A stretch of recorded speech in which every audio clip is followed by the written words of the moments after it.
Et coucou les amis, me revoilà pour une nouvelle guidance générale. J'espère que vous allez bien toutes et tous les amis. Comme d'habitude, c'est une guidance qui restera du général, donc on ne prend simplement ce qui résonne au fond de son cœur, de son âme. On ne force pas les choses, on ne se fait pas non plus des films, les amis, très importants. Je te rappelle, je suis ici pour te donner des déclics pour pouvoir t'aider sur ton chemin de vie, ok? Tu auras toujours le libre arbitre de ce que tu voudras faire ensuite. Les amis, ici nous allons prendre le normand ainsi que l'oracle thérapeute. Ce que je ressens ici, pour certaines d'entre vous, alors j'en conviens, pour certaines, ça va vraiment vous travailler à l'intérieur si ça te parle. J'ai un côté soumission, j'ai un côté dépendant et j'ai un autre côté souveraineté, d'accord? Donc entre toi et une personne à laquelle tu as rencontré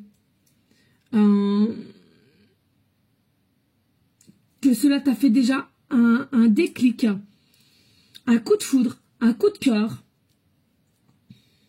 une sensation de déjà-vu, mais que finalement tu ne connais pas plus que ça, au niveau féminin comme masculin. C'est à toi de voir au niveau de la polarité qui t'intéresse.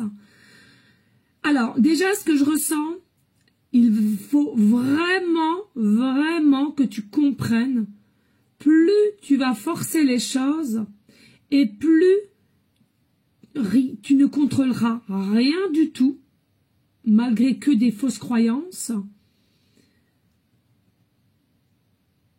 Mais surtout, la personne qui est dans la soumission et la dépendance ou la codépendance, peu importe, ne peut pas travailler, d'accord? Donc il faut absolument pas que tu t'enfermes sur ce schéma qui, selon moi, rien ne pourra avancer avec cette personne, s'il doit y avoir, et jamais forcer. C'est comme les retours.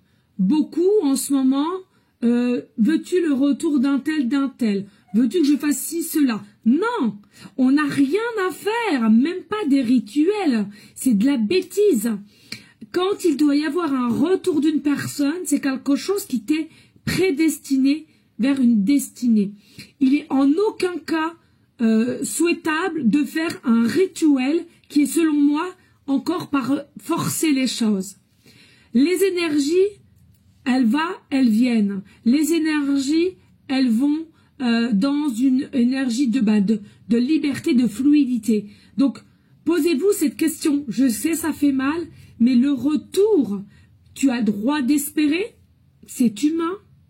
Mais de forcer les choses ou de forcer la personne, croyez bien que cela n'est pas normal. Allez, on y go avec le normand ici. Qu'est-ce qu'on peut me dire ici au niveau de ces messages par rapport à de la codépendance, dépendance et d'autres, la souveraineté. Plus tu trouveras ta souveraineté, plus tu trouveras ton unité, plus tu trouveras ton identité intérieure et plus tu verras, tu arriveras à t'émerveiller, tu arriveras à être aligné avec toi et tu arriveras à voir le monde ou les gens qui t'entourent différemment déjà, hein, dans toute situation confondue. Et bien entendu, s'il y a quelqu'un où tu es amoureuse ou amoureux, ça va de soi, mais jamais forcé.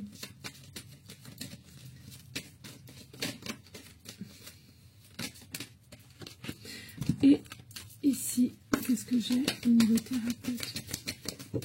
Alors, je ressens bien aussi qu'il y a des personnes qui sont assez braves. Je ressens même des personnes qui ont une forme de grâce intérieure. Dis-toi que cette grâce intérieure, automatiquement, on doit la ressentir, on doit la voir.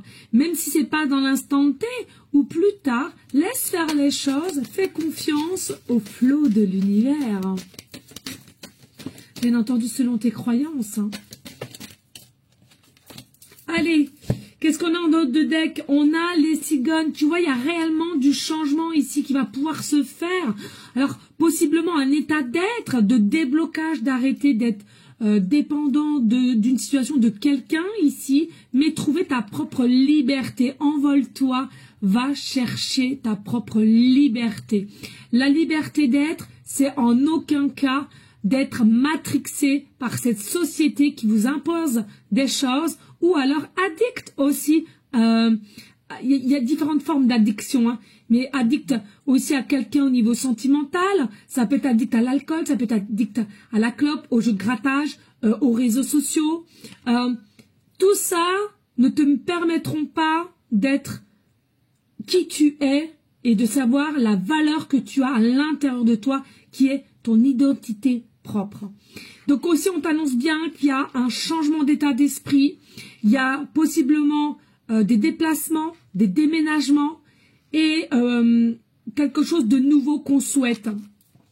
Et tu vois ici, on a l'orgueil. Attention, hein, il y a beaucoup d'ego, beaucoup d'orgueil à laquelle on n'ose pas vouloir changer parce qu'on est aussi addict à certaines choses, à certaines pratiques qu'il va falloir que tu prennes force et courage pour aller au-delà de cette addiction.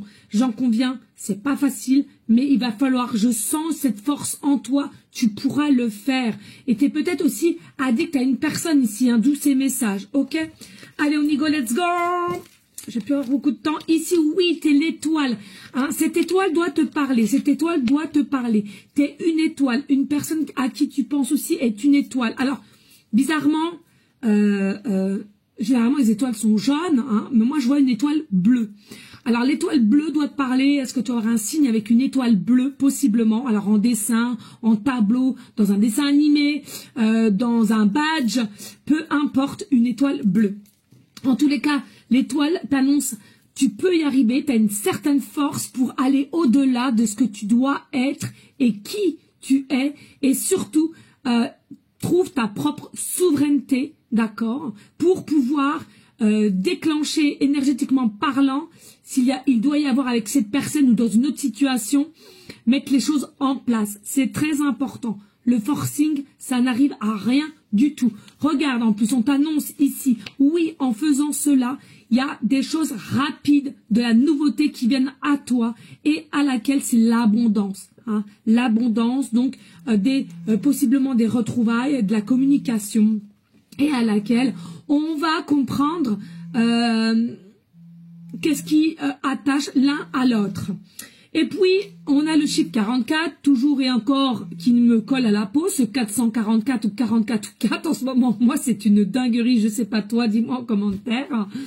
Il y a des changements qui arrivent, malgré que, au jour d'aujourd'hui, peut-être, dans la matière, tu n'arrives pas à visualiser ces changements qui viennent à toi, mais crois-moi, elles sont bel et bien là. Bien entendu, le 21 aussi, qui nous annonce encore un petit peu d'épreuve à surmonter, mais il y a le cri du cœur qui sera plus fort que tout, le cri du cœur et de l'âme. Il y a le soleil, oui, on va raisonner avec un meilleur discernement, meilleure communication, mais aussi rayonnement, clarté de ce qui est cette personne pour toi. Bien sûr, il manque un petit peu d'ancrage ici. Il y a un déséquilibre au niveau des 7 chakras principaux et c'est quelque chose à laquelle il va falloir réancrer parce qu'il manque d'équilibre ici. Il y a encore un pont à passer. Hein. Il y a encore un petit pont à passer selon toi ou l'autre personne à laquelle il faut que vous trouviez votre propre souveraineté et vous aurez toujours, toujours le choix de faire. Il y a des personnes ici, vous allez avoir 40 ans et à partir de 40 ans, il y a peut-être un déclic qui va te faire résonner et avec l'aide d'un aide angélique. Toujours prendre encore le nouveau départ, mettre puissant, le maître non puissant, le 22 si ça te parle, peut-être 22 août aussi. Ici, nous avons un ours. Il est possible que d'apparence, on veut te faire croire que tu es un ours, que tu es un petit peu plus fort que tout le monde ou forte que tout le monde, mais c'est une carapace que tu te mets et avec le temps, autant il va y avoir quoi? Des belles opportunités entre toi et cette personne et de la communication et du vis-à-vis. Ici, il y a beaucoup de rêves mutuels, complémentaires, Alors, il y a une personne qui se victimise, on te dit arrête de te victimiser, il y a une forme de tristesse,